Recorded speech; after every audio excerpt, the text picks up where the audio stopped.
Untuk mengendalikan pencemaran udara dan kekeringan dampak El Nino, BPBD Kota Tangerang melakukan penyemprotan jalan protokol Kota Tangerang. Sementara itu, Satgas Pengendalian Pencemaran Udara Kementerian Lingkungan Hidup dan Kehutanan menyegel tempat penampungan batubara di kawasan Cakung, Jakarta Timur. Dengan menerjunkan 20 unit kendaraan damkar, BPBD Kota Tangerang melakukan penyemprotan jalan protokol di 13 kecamatan sejak Kamis pagi. Kegiatan ini dilakukan serentak di 8 titik dengan melibatkan kurang lebih 150 personel. Hal ini sebagai bentuk penerapan instruksi Kemendagri nomor 2 tahun 2023 tentang pengendalian pencemaran udara di Jabotabek. Penyemprotan jalan yang dilakukan sehari sekali ini diharapkan menjadikan kualitas udara lebih baik. Kita ketahui bahwa El Nino ini salah satu efeknya ada kekeringan, jadi paling tidak kita membantu meminimalisir efek kekeringan dengan melakukan penyiraman jalan supaya virus yang mungkin diakibatkan oleh kekeringan ini bisa kita minimalisir. Untuk sementara ini kita melaksanakan penyiraman jalan pagi hari aja, jadi satu hari satu kali. Sementara itu pada pengawasan di sebuah tempat penampungan batubara atau stockpile di kawasan Cakung, Jakarta Timur, petugas mendapati dugaan pelanggaran pencemaran udara. Tempat penampungan batubara untuk bahan bakar pembangkit listrik tenaga uap tersebut pun dijatuhi sanksi penyegelan. Tim Satgas juga memberikan sanksi berupa penghentian sementara kegiatan operasional di sebuah PT di Karawang, Jawa Barat. Pabrik tersebut terbukti melanggar karena menimbun limbah yang menyebabkan polusi udara. Menurut Dirjen Penegakan Hukum KLHK Rasio Ridosani pada Rabu sore, 6 satgas telah disebar ke sejumlah titik untuk melakukan pengawasan langsung terhadap industri yang aktivitasnya diduga mencemari udara.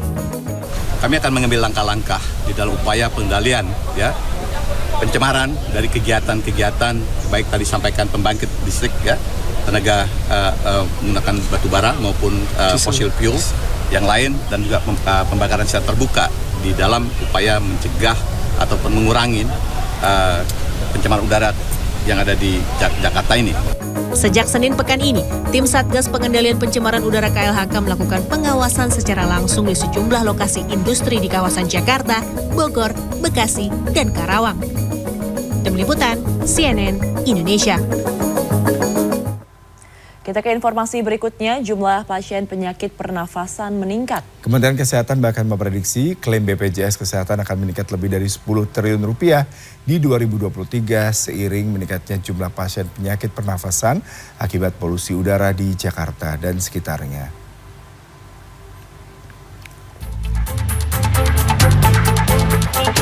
Perburukan polusi udara yang kian memprihatinkan membuat Menteri Kesehatan Republik Indonesia, Budi Gunadi Sadikin, memperkirakan angka klaim BPJS Kesehatan tahun ini akan meningkat dibandingkan dengan klaim BPJS untuk penyakit pernapasan di tahun 2022 yang mencapai 10 triliun rupiah.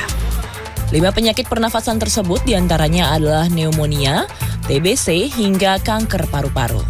5 penyakit pernafasan atau respiratory diseases yang tadi saya sampaikan, itu tahun lalu total klaimnya di BPJS 10 triliun. Jadi pasti tahun ini kalau lebih banyak yang kena itu akan naik. Nah, yang masih memberikan optimisme di kita adalah hal seperti ini, polusi udara, itu sudah terjadi di negara lain dan bisa dikendalikan. Sebelum terjadi wabah COVID-19, diketahui jumlah pasien yang terkena penyakit pernapasan tercatat sekitar 50.000 orang. Namun setelah pandemi berakhir, jumlah pasien penyakit pernapasan meningkat menjadi 200.000 orang. Salah satu wilayah di Kabupaten Serang menjadi potret tingginya pasien penyakit pernapasan. Setiap hari puskesmas di Kecamatan Jawilan menerima pasien ISPA yang kondisinya cukup parah dan harus dirujuk ke rumah sakit daerah untuk mendapat penanganan lebih intensif. Ya, jadi setiap bulannya itu kenaikannya mencapai lebih dari 10% dari kejadian dari Januari sampai dengan bulan Juli. Yang paling banyak itu di bulan Juli ya, sampai mencapai 89,42%. Jadi kumulatif ya Pak. Dan menurut petugas puskesmas, penyebab peningkatan pasien dipengaruhi kondisi udara, tingginya aktivitas perusahaan pencemaran lingkungan, serta banyaknya warga yang membakar sampah sembarangan. Tim Liputan CNN Indonesia.